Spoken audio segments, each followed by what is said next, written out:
Bien, continuamos entonces con la unidad 4, segunda parte.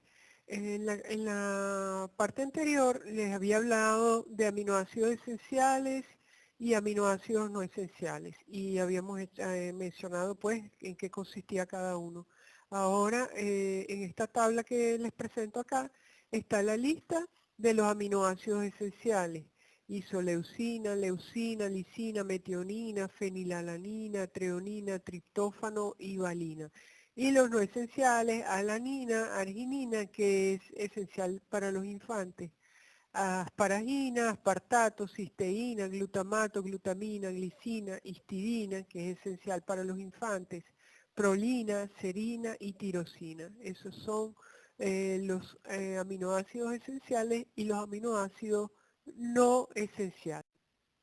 Bueno, los isómeros, los aminoácidos, perdón, tienen la capacidad o tienen la característica de que pueden formar isómeros, recordando que los isómeros son las moléculas que tienen la misma fórmula molecular, pero que tienen diferente disposición en el espacio de sus átomos. Los aminoácidos se caracterizan porque el carbono alfa es un carbono asimétrico o un carbono quiral, que se define como un átomo de carbono que está unido a 4 grupos químicos diferentes. Eso ocurre con todos los aminoácidos que tienen el carbono alfa con asimétrico o quiral, menos con la glicina, que les recuerdo que su grupo R es un hidrógeno. Entonces ya hay un hidrógeno más otro hidrógeno, entonces ya no podemos decir que es un carbono que tiene 4 grupos químicos diferentes. Pero con el resto de los 19 aminoácidos sí tienen esa característica, y para que se puedan presentar isómeros, para que los aminoácidos tengan formas isoméricas, tienen que tener al menos, o tienen que tener que el carbono alfa sea asimétrico o quiral. En esta lámina, en este dibujo, se presenta entonces cómo sería un aminoácido. El que tiene el grupo amino hacia la derecha está en la forma isomérica D, y el que tiene el grupo amino hacia la izquierda está en la forma isomérica L. Entonces tenemos, por ejemplo, L-alanina, D-alanina. Los aminoácidos comúnmente se encuentran en la forma L, y la forma isomérica es importante porque, por ejemplo, una enzima tiene un sustrato de un aminoácido. Si es en la forma L y se le presenta una forma D de ese mismo aminoácido, simplemente no lo reconoce. Entonces, en la naturaleza principalmente tenemos la forma, los aminoácidos, la forma isomérica L. Entonces, en esa forma L, el grupo amino está hacia la izquierda, en la forma D, el grupo amino hacia la derecha. Y esas formas isoméricas, la diferencia es que la D desvía la luz polarizada hacia la derecha y la L hacia la izquierda. Bueno, vamos a hablar brevemente de las curvas de titulación y del punto isoeléctrico, porque las curvas de titulación nos van a permitir comprender cómo se comportan químicamente los aminoácidos cuando ocurren cambios de pH, por qué cambian sus cargas eléctricas. Entonces la titulación es una herramienta que permite determinar cómo reaccionan químicamente esas cadenas laterales de los aminoácidos cuando ocurren cambios de pH. Y bueno, en esta lámina tenemos los valores de pKa de los aminoácidos, del grupo carboxilo, del grupo amino y de las cadenas laterales de cada uno de los aminoácidos. Entonces, con esos pKa nos van a permitir determinar el punto isoeléctrico de un aminoácido, que les recuerdo que en el punto isoeléctrico la carga neta del aminoácido es igual a 0. La forma iónica en esas curvas de titulación en la que se encuentra el aminoácido va a depender del pH del medio. Entonces, fíjense, aquí se presenta una curva de titulación del aminoácido glicina. En el eje de las Y, el pH. En el eje de las X, los mililitros o los moles de hidróxido de sodio que se van adicionando. Entonces, al principio el pH es muy ácido, pero luego el pH de esa solución donde está ese aminoácido va cambiando por efecto de la adición de hidróxido de sodio. Entonces la pregunta sería, ¿cómo va cambiando ese aminoácido por efecto de los cambios en el pH de la solución? Al principio entonces, en un pH muy ácido, la glicina, que es el aminoácido que estamos estudiando, está completamente protonado. ¿Qué quiere decir? Que tiene, fíjense que está ahí en la parte inferior, su COOH completo y su NH3 completo. Ahí en ese punto, la carga neta del aminoácido es +1, porque ahí lo vemos que tenemos una carga positiva. Luego, al aumentar entonces el pH, comienza el aminoácido a disociarse, a ceder sus hidrogeniones. Y lo hace, en la primera disociación ocurre con el protón del carboxilo. Entonces, en ese momento, en este punto, tenemos NH3 y tenemos COO, porque ya un hidrógeno se cedió al medio. Fíjense que aquí la carga es una carga positiva con +1 -1 me da 0. Este sería el punto isoeléctrico del aminoácido este.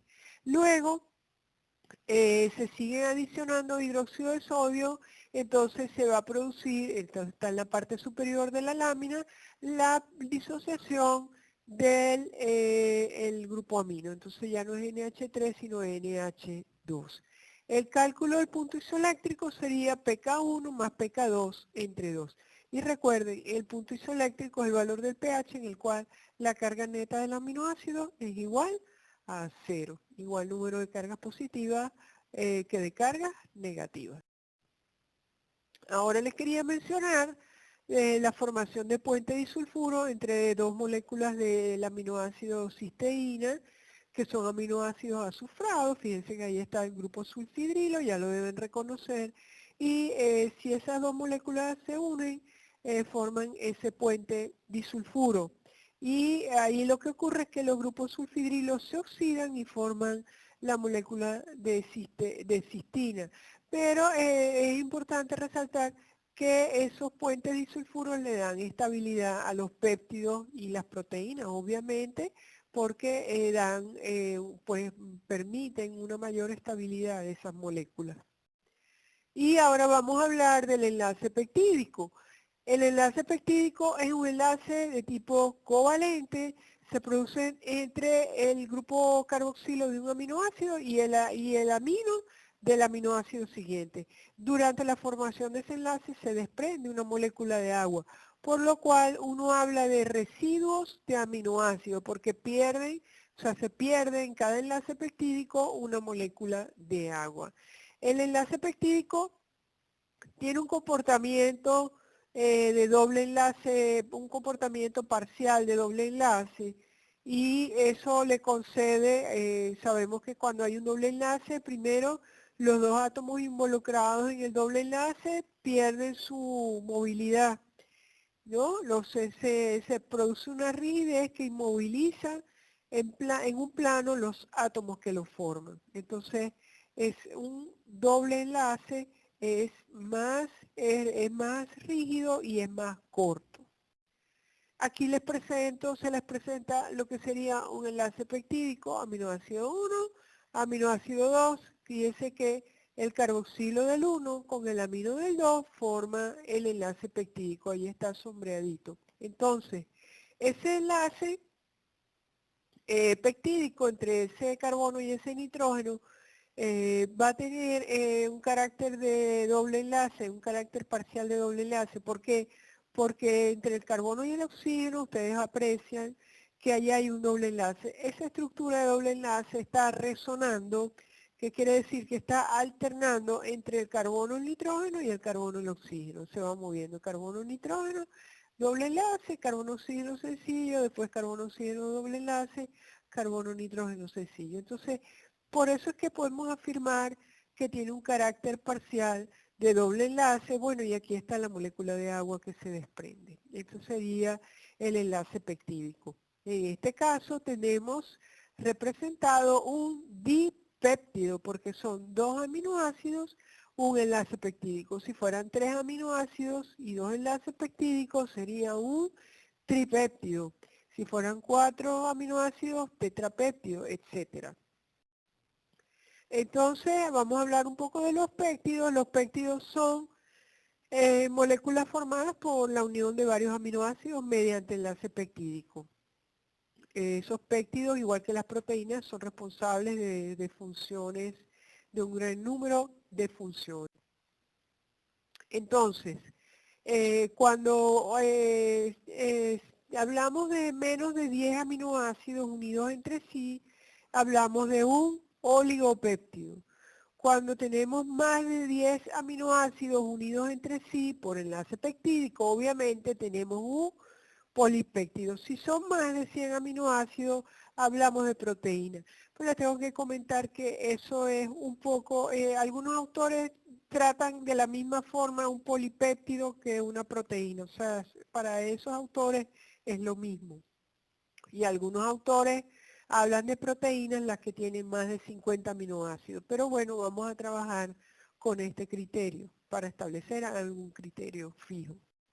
Y vamos a hablar brevemente en este momento de las proteínas. Entonces son macromoléculas, biomoléculas formadas por cadenas lineales de aminoácidos. Entonces, yo les había mencionado que las proteínas tienen unas funciones fundamentales para la vida. De hecho, viene del griego proteínas, viene del griego protos, que quiere decir lo más importante, lo primero, lo más importante. Son biomoléculas versátiles y diversas y son imprescindibles para el crecimiento del organismo. Continuamos en la próxima.